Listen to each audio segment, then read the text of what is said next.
So what was the darkest part of my career and how did I overcome it?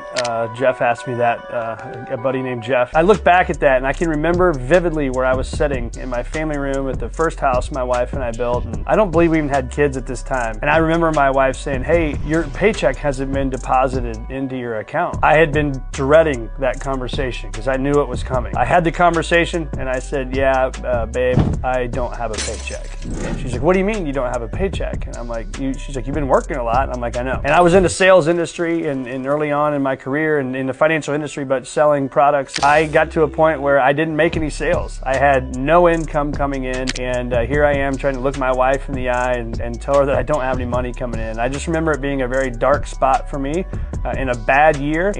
But you know what I found was I bet on myself at that point, and I hired an assistant, never looked back from that situation. And it's amazing that the darkest times can be some of the best times. They're not in the moment. They absolutely suck, to be quite frankly honest with you, right? That they're not great in the moment. But when you really slow down and you think about it and you learn something from those things, that's where greatness can happen, right? Because we learn from our mistakes. And if we don't learn from them, then they're a complete failure. But I learned from it. I learned the things that I did wrong. Again, I was able to look myself in the mirror and say, here are the things that you've got to change, Brett, if you want to hit your goals and your dreams. And it was at that moment in my darkest times when I was able to learn and how I was able to move forward. And that actually is what spawned the circuit of success, was going through that, is how do I become successful? And that's when it talked about my attitude, my belief system, my actions that ultimately get results. And that's how that was born. And from there, my darkest times have now turned into some of the greatest times and some of the greatest relationships I have.